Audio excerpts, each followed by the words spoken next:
یہ علمی چمن ہے رش کے دل، یہ مظہر شان عرض اما بعد فاعوذ باللہ من الشیطان الرجیم بسم اللہ الرحمن الرحیم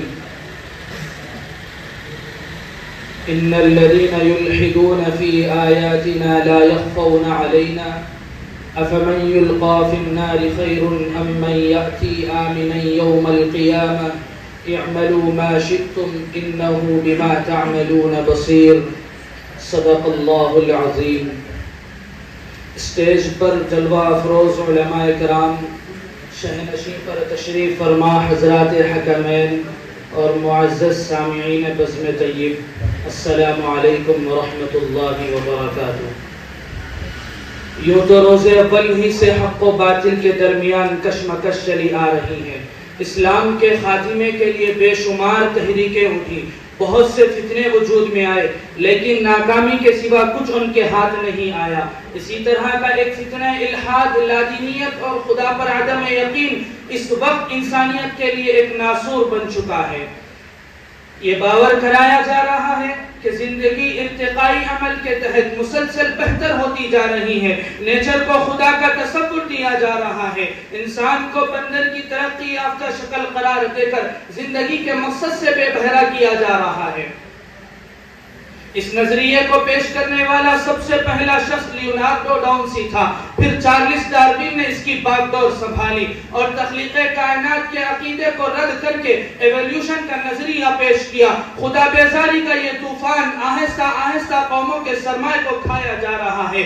دیگر مذاہب کے ماننے والے ہی کیا کم تھے جو مسلمانوں کا ایک معتد بھی طبقہ اس فتنے کی لپیٹ میں آ چکا ہے، کبھی اسلام پر گھسے پٹے اعتراضات کے ذریعے اپنے وجود کا احساس دلاتا ہے، تو کبھی ایکس مسلم کا لیبل لگا کر لوگوں کے اذہان کو مشکوک کرتا دکھائی دیتا ہے۔ خود رب ذوالجلال نے اپنے کلام پاک میں ارشاد فرمایا افرأیت من اتخذ الہہ ہوا۔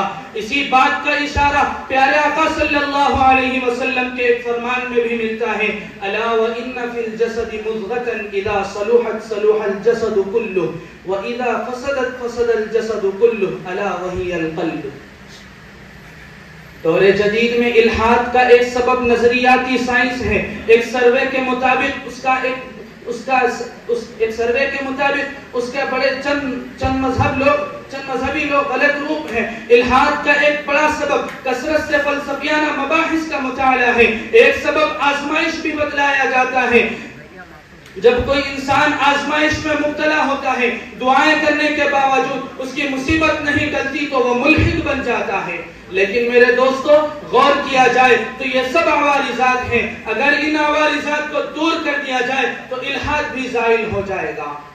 اس لیے اہل ایمان کو اپنا ہدف متعین کر لینا چاہیے۔ ڈارون کی تھیوری جو ہمارے ملک کے تعلیمی نصاب میں شامل ہے کہ انسان پہلے بندر تھا، پھر دھیرے دھیرے زمانے کی طوالت کے بعد انسان بنا، یہ عموماً ہر بچہ اسکول میں پڑھتا ہے۔ اس لیے اپنے اسلامک اسکول قائم ہو جس میں یہ نصاب نہ پڑھایا جائے، اگر پڑھانا ضروری بھی ہو تو پڑھاتے وقت مسلم استاد صرف اس کو ایک پاگل کی تھیوری بول کر پڑھائیں۔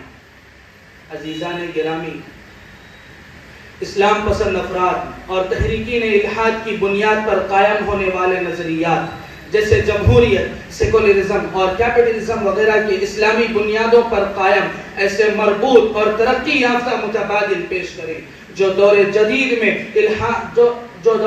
کے مکمل تقاضوں پہ قابل عمل ہو۔ اس چیز کی بھی ضرورت ہے کہ اسلامی تعلیمات کو اساس بنا کر دور جدید کے تقاضوں کے مطابق قابل عمل سیاسی و معاشی ماڈلز تیار کیے جائے۔ مسلم معاشرے